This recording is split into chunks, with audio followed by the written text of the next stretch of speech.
A political ambition gap exists in the United States. That much at least is quite clear. Women are greatly underrepresented in politics compared to their numbers in the population.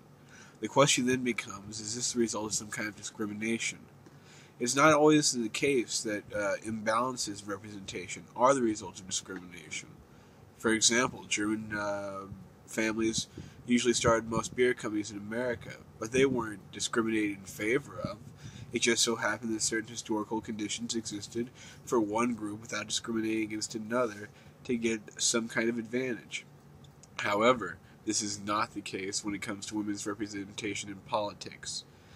Taking the German beer example, while it may not be a case of discrimination for the beer industry, if German families came to control most industries in America, one would say this would be a good case to show an example of discrimination in favor of a certain group.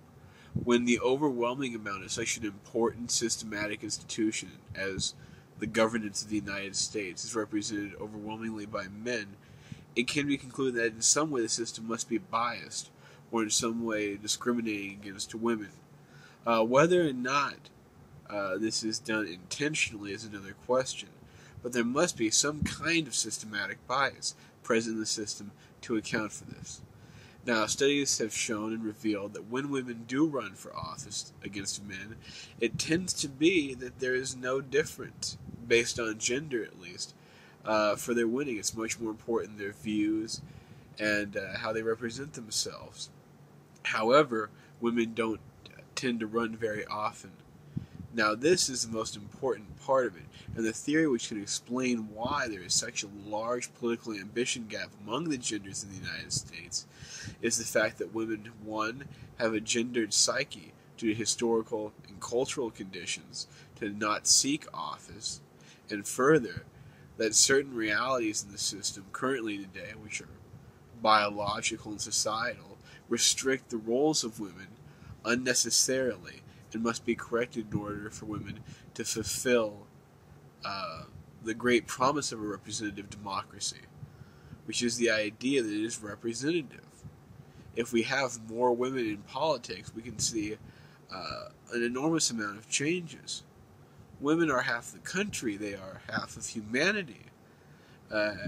It seems very odd to me that we always speak of, in politics, of women almost as the other, as though the basis must be men, and then how do women differ from that basis?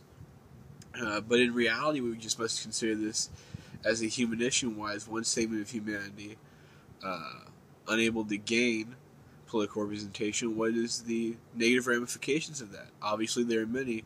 If we've chosen to say that representative democracy is a good way to run a government, for one, it's not representative. You cannot represent your constituency adequately, their interests, unless you at least in some way reflect them. And the truth of the matter is culture is largely determined oftentimes by a set of constructs common to most people. Genders, political belief, Republican, Democrat, who best represents me. On certain women's issues, it may be the case that women necessarily have, because of their position, a better view of women's issues. So this would be one way in which the country would be benefited. In another way, the representative democracy factor would encourage all groups and act as role models for all people to get further involved in their democracy, which is very important to the very core principles and the ideals of democracy. If we have any kind of apathy or gap in political ambition and political representation, the experiment of democracy is failing, so it must be corrected. How do we correct this enormous problem? The solutions are many and varied, and they will require an enormous amount of time and energy. However, we're beginning to see some results already. One of the things you would have to do is to control in some way the ways in which people think. This sounds Orwellian, but it's really not horrifying. It's very open. We try to do it all the time with people we love, with other people. We try to debate. We try and demonstrate and educate people to believe certain things because they are true, beneficial. And we've seen since about the late 1970s, when the baby boomer generation got more administrative power and was able to change some curriculums, a greater and greater progressive streak in education, to the extent that there's more a quality study, even in children's television, or television in general. Take Leave It to Beaver in the 1950s, where a woman is just in pearls and a dress, a housewife. She has an incredibly small role compared to the father and the husband. Or even further, the Andy Griffith Show about a Southern sheriff, which never addresses race relations. And then just 10 years later, you have All in the Family, which is very well received and has a continual progressive streak, which promotes such things as women's equality. The generation which has grown up as that as a norm is now becoming the generation which is making political decisions. The Barney generation, which has grown up with the idea of sharing in women and being tolerant and everything being just and fair and equal, and having more confidence and having women on sports teams and all these things, is now maturing. They're about 25 now. Soon they'll be of election age, and we'll see what happens then and there. But further, what we can do in order to end this gendered psyche is prevent the natural constraints on women. There are certain things which women are required to do for the propagation of the human race, namely bear children.